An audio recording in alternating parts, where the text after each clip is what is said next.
listen up. There's chaos, drama, and a wee bit of hope swirling around Paradise just now, and I've got all the latest straight from the heart of Celtic Park. From Martin O'Neill setting a bold Europa League target, to Calmac refusing to give up on the season, and the huge update on who might be the next Celtic manager. And trust me, that one's massive. Stick with me till the very end. We have 6 news a day to keep you updated with the mighty Celtic. Hit that subscribe button and be part of it. It was a sore one in Denmark, wasn't it? 3-1 against Midtjylland. No, not exactly the result you or I wanted to see. The first real sting for Martin O'Neill since his return to the Celtic dugout. But here's the thing, the man's seen it all before. He's not panicking, not pointing fingers, just setting his sights straight on that 10-point mark he believes will get Celtic through to the knockout stages of the Europa League. That's the magic number, he says, 10 points or bust. And you can tell, even after that defeat, he still believes this team's got the fight in them to get there. It was one of those nights where the first half felt like a storm you can't quite escape. Midtjylland came out flying. Erlich, Gogorza, Jew, 3 hits before halftime that left us gasping for air. But to be fair, Celtic didn't just roll over. Reo Hatate, the lad's been under pressure lately, stepped up and buried one to give us a bit of pride back. There's spirit in that team, even when it's not going our way. But what's given O'Neill more sleepless nights than the result itself are the injuries. Young Callum Osmond, the hero from Hampden, came on, won a penalty, looked lively, and then bang, hamstring gone. The poor lad was gutted, absolutely distraught. O'Neill said it himself. It's never happened to him before, and you can feel his heart when he tells the boy it's just a setback, not the end. That's classic O'Neill, the father figure, the leader, but still it's a blow. And as if that wasn't enough, Arne Engels is now feeling his hamstring too. That's 2 of our midfielders hobbling just when the schedules turn in brutal. Europa League Cups. The fixtures are flying in faster than the rain on Sucky Hall Street in November. Sunday brings Kilmarnock, and let's be honest, it's a must-win. No excuses, no tired legs, no next time. The thing is, under O'Neill, there's belief. You feel it, even with the knocks, the travel, the setbacks. There's that sense that this isn't the end, just another test. 10 points, that's the goal. And if there's one man who can rally a tired, bruised Celtic side to pull it off, it's Martin bloody O'Neill. Now tell me this, be honest with yourself. Do ye still believe O'Neill's Celtic can reach that 10-point target and make it out of this group? Or is Europe just too heavy a burden this season, with the injuries stacking up and the squad stretched thin? Hit that subscribe button. Lads, let's jai it. Laldy till we hit 1,500 mad Celtic daffs. Calmac said it loud and clear. This season can still be saved. And you know what? I believe him, because when our captain speaks, it's never empty words. The man bleeds green. After that tough night in Denmark, losing 3-1 to Midtjylland, he could have forgiven him for throwing in the towel, but that's not Calmac.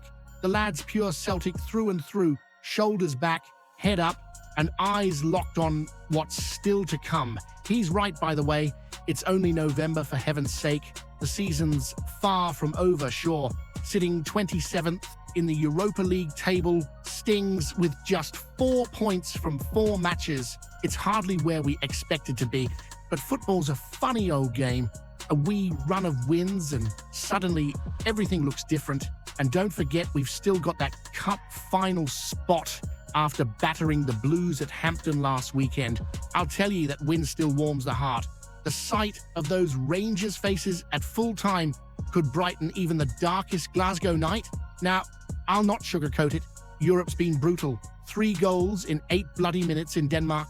That's the kind of defending that makes you want to cover your eyes with your scarf. Midtjylland looked like they'd been playing together since the Stone Age. Slick, sharp, organized, while we were still trying to find our rhythm. But Calmac hit the nail on the head. We're still a work in progress. There's growth there, real growth, but it's raw. And it's not like the football gods are doing us any favors either. Young Callum Osmond, poor lad, flying high after that Hampden hero moment, then stretch it off in tears after pulling his hamstring.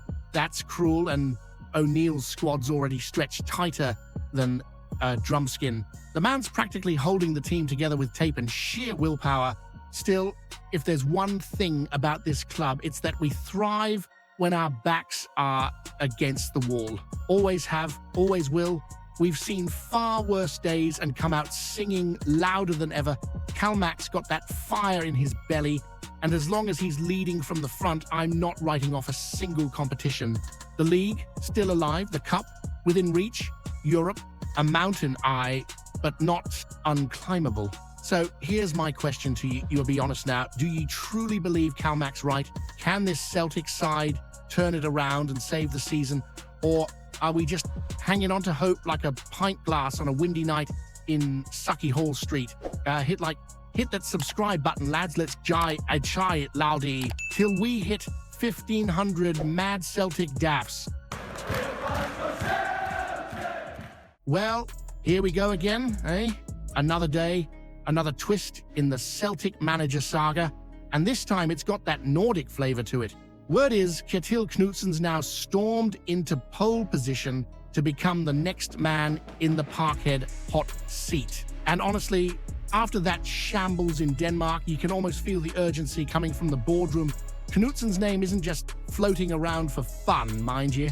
The guy's been doing absolute wonders up in Norway with Bodo Glimt. 5 titles in 6 years if he pulls this one off, and he's just a single point behind Viking with 3 matches left. That's no lucky streak. That's the kind of consistency and structure that makes you sit up and think, right, this fella knows exactly what he's doing.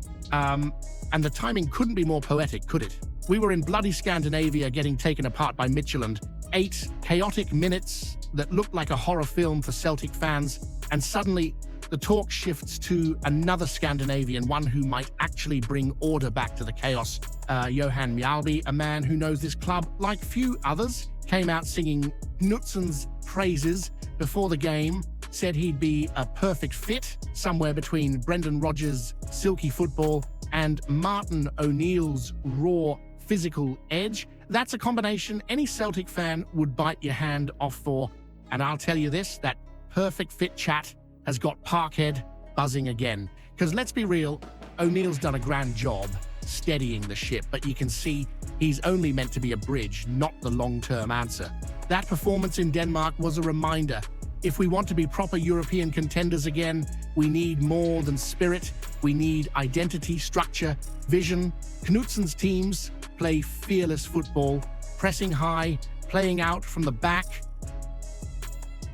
The kind of energy that gets you off your seat. Imagine that mixed with our attacking flair and the atmosphere under the lights at Paradise. That's something. Of course, the timing's a bit tricky. The man's still got a title race to finish back home. 3 matches to go, final game on November 30th. So if Celtic are serious, we might have to be patient for just a few weeks more, but if it means getting it right this time, patience might actually pay off for once. And I can already picture it. Knutsen walking out at Paradise, green and white scarf around his neck, fans roaring like thunder, rolling over Glasgow, a proper European mind to take us back where we belong. But here's the question for you, and I want you to really think about this. Should Celtic wait for Knutsen, even if it means a few more shaky weeks under O'Neill? Or should we move fast and get someone in now before the season drifts away like a pint spilled on Sucky Hall Street? Hit that subscribe button, lads. Let's jay it loldy till we hit 1,500 mad Celtic daffs.